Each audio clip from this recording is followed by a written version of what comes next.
الحمد لله القائل ومن آياته أن خلق لكم من أنفسكم أزواجا لتسكنوا إليها وجعل بينكم مودة ورحمة إن في ذلك لآيات لقوم يتفكرون أشهد أن لا إله إلا الله وحده لا شريك له وأشهد أن محمدا عبده ورسوله اللهم صل وسلم على سيدنا محمد وعلى آله وأصحابه أجمعين أما بعد فيا أيها المسلمون اتقوا الله أوصيكم وإياي بتقوى الله فقد فاز المتقون قال الله تعالى يا أيها الذين آمنوا اتقوا الله حق تقاته ولا تموتن إلا وأنتم مسلمون. Muslimin yang dirahmati Allah sekalian, saya berpesan kepada diri saya dan hadirin jemaah sekalian, marilah bersama-sama kita memperkasakan ketakwaan kita kepada Allah Subhanahu wa taala dengan sebenar-benar takwa, dengan melaksanakan segala perintahnya dan menjauhi segala larangannya. Mudah-mudahan kita mengecapi kebahagiaan di dunia dan di akhirat. Mimbar Jumaat pada hari ini akan membicarakan khutbah yang bertajuk memperkasakan institusi kekeluargaan. Hadirin Jumaat yang dirahmati Allah sekalian, institusi kekeluargaan merupakan komponen penting dalam proses pembentukan masyarakat dan negara. Tanpa institusi keluarga yang cemerlang, pembinaan sebuah negara yang stabil dan maju tidak akan tercapai dengan sempurna. Islam meletakkan institusi kekeluargaan sebagai institusi penting dalam membentuk masyarakat yang beriman dan cemerlang. Matlamat dan visi memperkasakan institusi kekeluargaan mampu membangunkan negara dengan aman dan makmur. Oleh itu, setiap ahli keluarga perlu bersatu dan menjadi tulang belakang agar kebahagiaan rumah tangga dapat dibina dan diperpecahannya dapat dihindarkan. Syariat Islam amat menitik beratkan soal pembentukan keluarga bahagia dan beriman. Ini kerana keluarga yang beriman menjadi asas kepada lahirnya generasi yang bakal mewarisi kecemerlangan umat. Rasulullah sallallahu alaihi wasallam merupakan model terbaik dalam memimpin bahtera rumah tangga bahagia. Malah Rasulullah sallallahu alaihi wasallam sendiri menyifatkan baginda adalah orang yang paling baik terhadap ahli keluarganya. Sebuah hadis yang diriwayatkan daripada Ibnu Abbas radhiyallahu anhuma bahawa Nabi Muhammad sallallahu alaihi wasallam bersabda, khairukum li ahlihi wa ana khairukum li ahli. Sebaik-baik kamu ialah orang yang baik terhadap kaum keluarganya, dan aku sebaik-baik orang yang terhadap keluargaku. Muslimin yang dirahmati Allah Subhanahu wa taala sekalian, pemerkasaan pembangunan keluarga Islam perlu menjadi agenda utama yang perlu disampaikan secara adil dan saksama kepada semua lapisan masyarakat. Ia merupakan misi penting dalam konteks membina keluarga sakinah, khususnya mereka yang berdepan dengan krisis kekeluargaan. Dengan memperkasakan institusi kekeluargaan, segala cabaran, isu dan keganasan rumah tangga dapat dikekang dan dihindarkan. Namun begitu, sejak akhir-akhir ini, pembentukan institusi kekeluargaan dilihat semakin jauh dari nilai-nilai kehidupan manusiawi. Ini dapat dilihat dari kes-kes keganasan rumah tangga yang dilaporkan. Saban hari kita dapat melihat laporan berita di media sosial dan dada-dada akhbar sejak bermulanya tempoh pelaksanaan Perintah Kawalan Pergerakan yang lalu. Menurut statistik, laporan keganasan rumah tangga meningkat sejak Perintah Kawalan Pergerakan PKP dilaksanakan berikut penularan wabak COVID-19. Peningkatan mendadak keganasan rumah tangga ini dilihat suatu perkara yang membimbangkan. Perbuatan jenayah keganasan yang dilakukan dalam rumah tangga kian meningkat saban hari dan ia merupakan masalah sosial yang boleh membawa barah dalam masyarakat sekiranya tidak dibendung dari awal. Menurut statistik yang dilaporkan oleh Bahagian Undang-Undang Kekeluargaan JAIS, sebanyak 191 kes keganasan rumah tangga telah dicatatkan sepanjang bulan Januari hingga Mei tahun ini. Kawasan bandar mencatatkan kes lebih tinggi dengan 70% daripada 191 kes tersebut. Manakala bentuk-bentuk keganasan yang dicatatkan adalah seperti dipukul, didera secara mental dan fizikal, bersikap ganas terhadap pasangan lantaran sifat panas baran dan gagal mengawal emosi, antaranya adalah berpunca daripada pengambilan alkohol yang berlebihan atau penyalahgunaan dadah, masalah keuangan, dibuang kerja, curang dengan pasangan dan mempunyai akhlak yang buruk dan keji.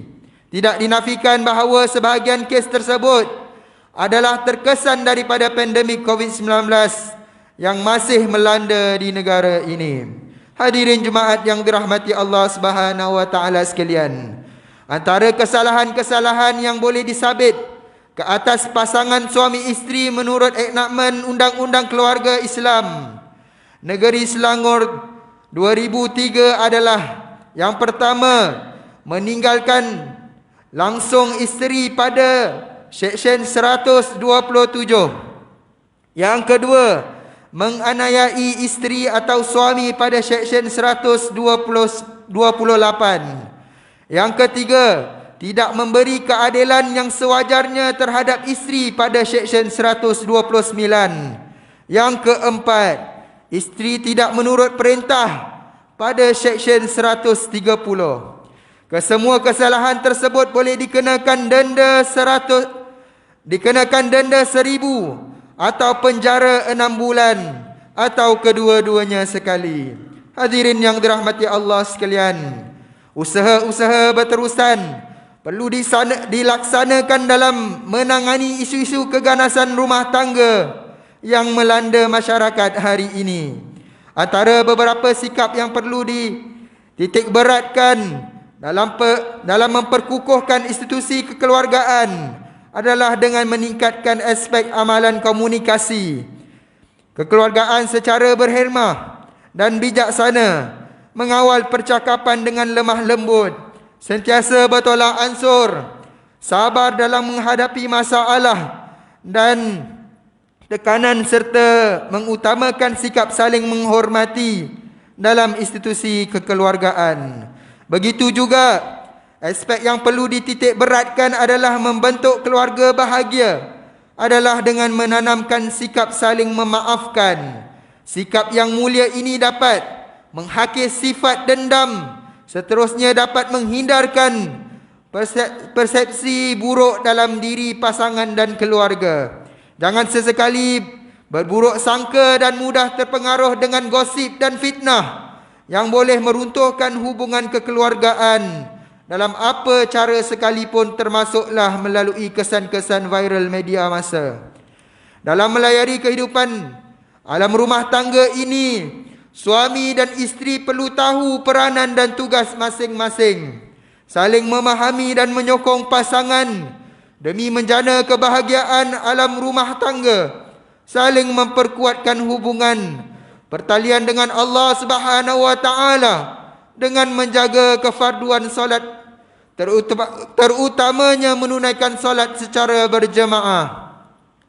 Pengabaian perintah solat dan kewajipannya terhadap anak-anak mengakibatkan roh kebahagiaan dan kedamaian rumah tangga dilihat semakin jauh dan sempit. Justeru itu, hidupkanlah amalan solat berjemaah dalam rumah. Tidak dinafikan, terdapat banyak kelebihan solat berjemaah, sama ada secara zahir ataupun batin. Namun kita gagal menjadikan solat berjemaah sebagai wadah utama dalam kehidupan rumah tangga sekaligus menggagalkan usaha membina institusi kekeluargaan menjadi kuat dan bersatu padu. Muslimin sekalian, mengakhiri khutbah kali ini, marilah sama-sama kita mengambil pengajaran dan penghayatan sebagai pedoman dalam hidup ini. Antaranya, umat Islam hendaklah meyakini bahawa keluarga ini merupakan anugerah Allah Subhanahu wa taala yang tidak ternilai bagi setiap insan. Setiap insan hendaklah melaksanakan tanggungjawab dan amanah yang diberikan dalam memperkukuhkan institusi kekeluargaan. Umat Islam hendaklah menyedari bahawa kejayaan dan kebahagiaan sesebuah keluarga itu menjadi faktor kebahagiaan dan keharmonian sesuatu masyarakat. A'udzubillahi minasyaitonir rajim. Wal mu'minuna wal mu'minatu ba'duhum awliya'u ba'd. Ya'muruna bil ma'rufi wa yanhauna 'anil munkar wa yuqimuna as-salata wa yu'tuna az-zakah wa yuti'una Allah wa rasulahu. Ulaika sayarahumullah. Innallaha azizun hakim. Dan orang-orang yang beriman, lelaki dan perempuan, sesetengahnya menjadi penolong bagi sesetengah yang lain. Mereka menyuruh berbuat kebaikan dan melarang daripada berbuat kejahatan, dan mereka mendirikan salat dan membayar zakat serta taat kepada Allah dan Rasulnya. Mereka itu akan diberi rahmat oleh Allah Subhanahu wa taala. Sesungguhnya Allah Maha Kuasa lagi Maha Bijaksana. Surah At-Taubah ayat 71. Barakallahu li wa lakum fil Qur'anil azim. Wa nafa'ani wa iyyakum bima fihi minal ayati waz zikril hakim. Wa taqabbala minni wa minkum tilawatah. Innahu huwas sami'un alim. Aqulu qawli hadza wa astaghfirullah al-azim li wa lakum ولسائر المسلمين والمسلمات فاستغفروه إنه هو الغفور الرحيم. اللهم يا دافع البلاء ارفع عنا هذا الوباء والبلاء والمرض والشدائد والمحن بلطفك يا لطيف إنك على كل شيء قدير وبالعجابة جدير والحمد لله رب العالمين.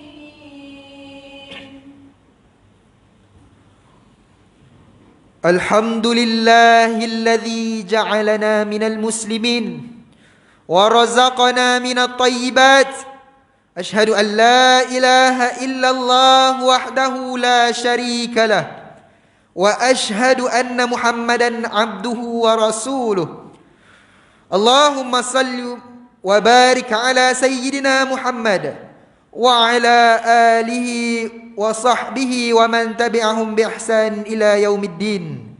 أما بعد فيا عباد الله اتقوا الله أوصيكم وإياي بتقوى الله فقد فاز المتقون. Hadirin yang dirahmati Allah sekalian, sekali lagi khatib ingin mengingatkan supaya sama-sama kita sentiasa bertakwa kepada Allah Subhanahu wa taala dengan mengawasi diri dan keluarga kita daripada perbuatan keji dan maksiat. Dalam masa yang sama kita terus berdoa agar seluruh negara kita sentiasa dirahmati dan dilindungi daripada segala bentuk ancaman serta penularan wabak COVID-19. Untuk itu, Terimalah dengan baik saranan pihak kerajaan supaya mendaftarkan diri kita melalui aplikasi MySejahtera untuk mendapatkan suntikan vaksin yang telah disahkan oleh pihak Kementerian Kesihatan Malaysia. Mudah-mudahan kita tergolong dalam kalangan hamba-hamba Allah yang bersabar ketika menempuh segala penyakit yang menimpa, berdisiplin, mematuhi SOP dan tata cara amalan kebiasaan baru untuk memerangi wabak COVID-19 demi keselamatan diri serta masyarakat. Dalam kita berhadapan dengan wabak ini, janganlah kita mengambil jalan mudah dengan memudarat dan menyakiti diri sendiri. Kita mestilah berjiwa besar, sabar dan kuat mental serta fizikal, berasaskan keimanan yang mantap. Marilah sama-sama kita memperbanyakkan selawat ke atas junjungan besar Nabi Muhammad sallallahu alaihi wasallam kerana perintah Allah dalam firman-Nya, innallaha wa malaikatahu yusalluna 'alan nabi ya ayyuhalladzina amanu sallu 'alaihi wa sallimu taslima. Allahumma salli wa sallim ala sayyidina wa maulana Muhammad Sayyidil Mursalin wa radallahu min ashabihi wa qarabatihi wa azwajihi wa zurriyatihi ajma'in. Allahumma ighfir lil muslimina wal muslimat wal mu'minina wal mu'minat al ahya'i minhum wal amwat innaka sami'un qaribun mujibu da'awat wa ya qadiyal hajat. Allahumma a'izzal islam wal muslimin وأهلك الكفرة والمبتدعين والمشركين ودمر أعداءك أعداء الدين وانصرنا على القوم الكافرين. اللهم إنا نسألك ونتوسل إليك بنبيك الأمين ونسألك بأسمائك الحسنى وصفاتك العظمى أن تحفظ بعين عنايتك ربانية وبحفظ وقايتك الصمدانية جلالة ملكنا المعظم سلطان سلانغور سلطان شرف الدين إدريس شاه الحاج ابني المرحوم سلطان صلاح الدين عبد العزيز شاه الحاج. اللهم عدم العون والهداية والتوفيق والصحة والسلامة منك لولي عهد سلانغور Tengku Amir Shah Ibni Sultan Sharafuddin Idris Shah Al-Haj fi amni wa salahin wa afiyatin bimannika wa karamika ya dzal jalali wal ikram. Allahumma atil amrahuma muslihin lil muwazzafin wal ra'iyati wal bilad wa balligh maqasidahuma li tariqil huda war rasyad. Ya Allah, Kaulah Tuhan yang maha berkuasa. Kami bersyukur kehadrat-Mu yang telah mengurniakan kami rahmat dan nikmat serta keberkatan kepada negeri ini yang sejahtera dan maju serta rakyatnya bersatu padu di bawah naungan pimpinan raja kami sebagai ketua agama Islam di negara ini. Ya Allah, jadikanlah kami ini hamba-hamba-Mu yang sentiasa meninggikan kalimah dan agama-Mu. Hindarilah kami daripada kelompok dan golongan yang suka mencela, mencaci dan menghina agama-Mu. Ya Allah, kurniakanlah petunjuk kepada kami untuk mendirikan salat fardu 5 waktu secara berjamaah, menunaikan zakat melalui lembaga zakat Selangor, mewakaf dan menginfakkan harta melalui Perbadanan Wakaf Selangor,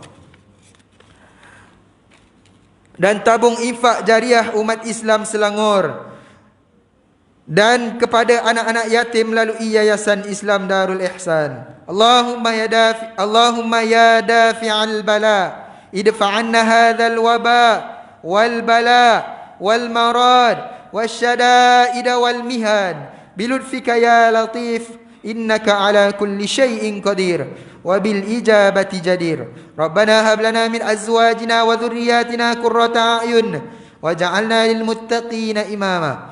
Rabbana atina fid dunya hasanah wa fil akhirati hasanatan wa qina adzaban nar. Ibadallah, innallaha ya'muru bil 'adli wal ihsan wa ita'i dzil qurba wa yanha 'anil fahsya'i wal munkari wal baghi ya'izzukum la'allakum tadhakkarun.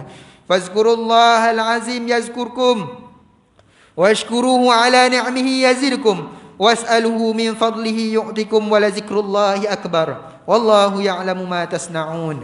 Aqimus salah.